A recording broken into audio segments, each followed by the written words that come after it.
तो दोस्तों, जय हिंद। आज बात करने वाले हैं हम देश में हो रही युवाओं की हालत पर। आज कहना पड़ रहा है दोस्तों कि जो देश में युवा की हालत है वो कुत्ते से भी बदतर हो गई है। बात सुनकर आप लोगों को गुस्सा भी आ रहा होगा और आना भी चाहिए, लेकिन इनके बोलने के पीछे दोस्तों सच्चाई है कि आज हमारे देश के युवाओं की जो हालत है वो सड़क छाप कुत्तों से भी बदतर हो गई है। हमारी न्यायपालिका, हमारी न्याय व्यवस्था ऐसी हो गई है कि कुत्तों के लिए जो डिसीजन है, कुत्तों के लिए जो फैसला है, वो इंस्टेंट एक्शन लिया जाता है। 10 दिन में सुप्रीम कोर्ट में मामला पहुंचता है और 10 दिनों के अंदर ऐसे फैसले का निराकरण कर दिया जाता है।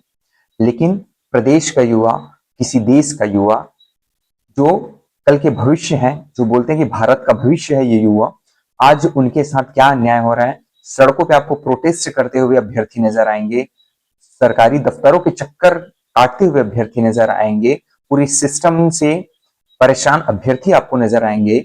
और न जाने ऐसे कितने ऐसे केसेस हैं जहां पे आपको अभ्यर्थी, युवा, बेरोजगार आपको नजर आएंगे और परेशान नजर आएंगे।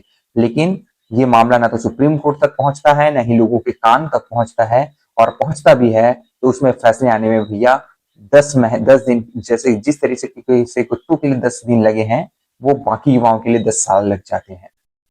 आप ही बताएं, बात करते हैं हम सोशल बीइंग होने की, हम कुत्तों के लिए तो अवेयर हो जाते हैं, कुत्तों के लिए हम सड़क पे उतर सकते हैं, हम डॉग लवर्स हैं, हम एनिमल लवर्स हैं, तो हम कुत्तों के लिए तो सड़क पर उतर जाते हैं। लेकिन एक देश का युवा जो कल का भारत का भविष्य हो सकता है, उसके लिए कोई भी सड़क पर नहीं उतरना चाहता। आखिर क्यों? क्या कुत्तों की अहमियत इस देश के युवाओं से ज्यादा है?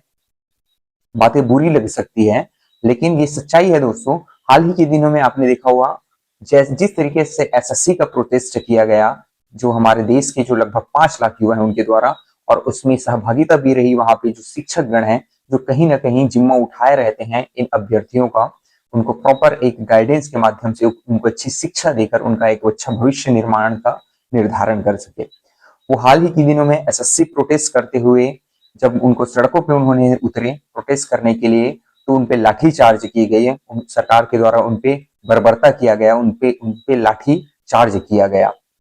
और जब बात आती है कुत्तों की, तो कुत्तों को 10 दिन में उनके शेल्टर से निकाल के छोड़ दिया जाता है, उनको फ्रीली घूमने के लिए छोड़वा दिया जाता है। और यहाँ पे जो लोग हैं, जो अपने आप को एनिमल लवर करता है, कहते हैं डॉग लवर कहते हैं, वो यहाँ पे खुल के सामने आते हैं और सुप्रीम कोर्ट भी अपना 10 दिन में फैसला सुना देता है।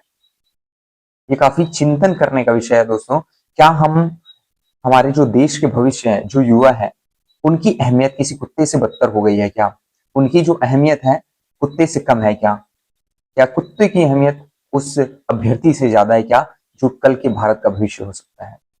प्रोटेस्ट से केवल इतनी सी बातों के लिए किया गया था कि भैया आप कोई भी एग्जाम कंडक्ट करा रहे हैं तो प्रॉपर वो डेट उसका अनाउंस कर दीजिए, प्रॉपर उनका प्लेस अनाउंस कर दीजिए, प्रॉपर आपका जो सिस्टम है, आपके डिजिटल जो इंस्ट्रूमेंट्स हैं जिनसे आप सीबीटी मोड पे आप एग्जाम कंडक्ट कराते हैं, वो उसमें किसी भी प्रकार की दिक्कत ना हो।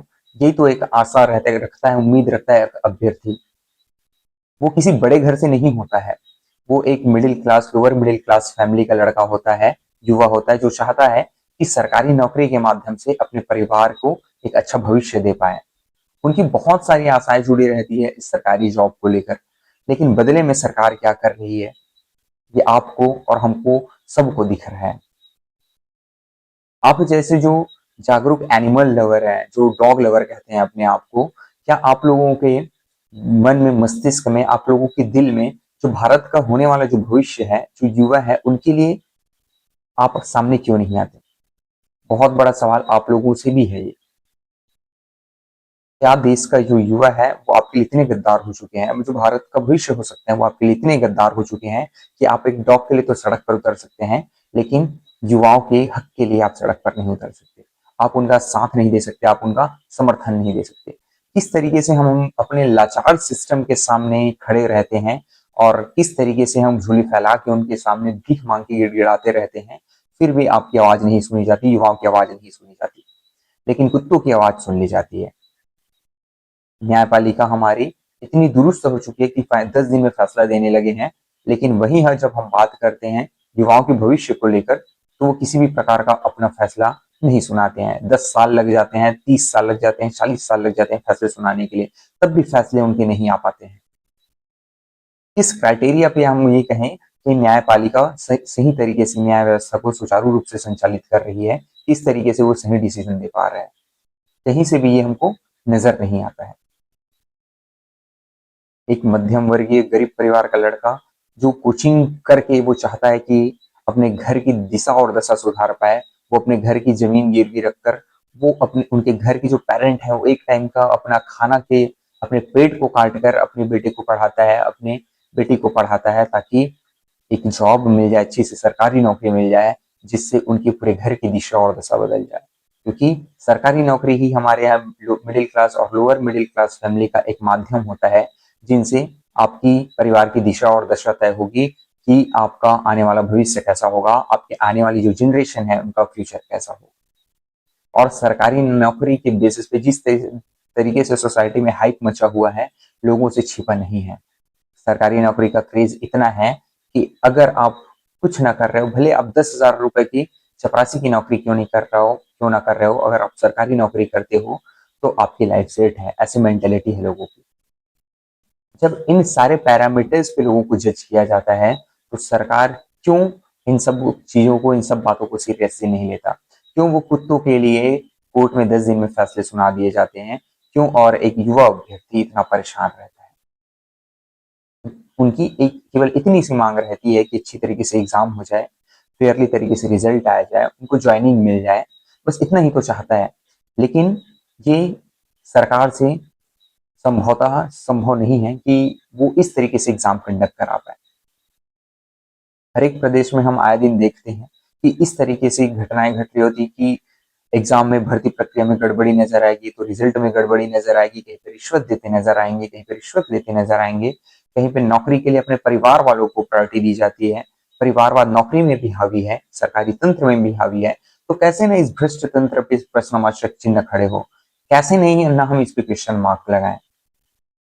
क्योंकि देश का जो युवा है आज वो सड़कों पे ठोकर खा रहा है, देश का युवा आज सड़कों पे आंदोलन कर रहा है, लेकिन उनका साथ देने के लिए कोई नहीं आता, लेकिन कुत्तों को साथ देने के लिए लोग आ जाते हैं। मानव अधिकार कहाँ रहता है समझ नहीं आता, लेकिन जो एनिमल लवर है, जो डॉग लवर है, वो सड़कों पे उतर जाते हैं उनकी हक की लड़ाई के लिए। तो अब लोगों की हक की लड़ाई के लिए, अभ्यर्थी की हक की लड़ाई के लिए, नौजवान जो युवा साथी उनके हक की लड़ाई के लिए आप सामने क्यों नहीं आते? It is big question for you all. क्या हमारा सरकारी तंत्र, हमारा सिस्टम इतना करप्ट हो चुका है, इतना भ्रष्ट हो चुका है कि उनको देश के युवा का भविष्य नहीं नजर आ रहा है, नहीं दिखता है? लेकिन उनको दिखता है कि कुत्तों की संख्या कितनी ज्यादा है, उनको हमको कहाँ पे रिलीव करना है, कहाँ पे रखना है, उनको कब तक हमको वहां से रिलीज करना है, इस पे फैसले आ जाते हैं। गहन चिंतन का विषय है, आप सभी इस पे जरूर चिंतन करें। मेरे को लगा कि इस पे बहुत दिन से सोच रहा था वीडियो बनाऊं करके, लेकिन हिम्मत नहीं कर पा रहा था, कैसे मैं कंपेयर कर दूं किसी बेरोजगार इंसान को कुत्ते की स्थिति से। तो फाइनली आज मैंने हिम्मत जुटाई और रात में फाइनली मैं ये वीडियोस बना रहा हूँ। तो दोस्तों, अगर ये बात सही लगी हो तो आप अपने दोस्तों के साथ शेयर जरूर करें, साझा जरूर करें। अगर चैनल पे नए हैं तो चैनल को सब्सक्राइब कर देंगे, वीडियो को लाइक कर देंगे, और किस टॉपिक पे आने वाले समय में आप वीडियोस देखना चाहते हो वो जरूर बताएं, ताकि मैं उस पर भी अपना पॉइंट ऑफ व्यू रखूं। मिलते हैं अगली वीडियो में, तब तक के लिए नमस्कार।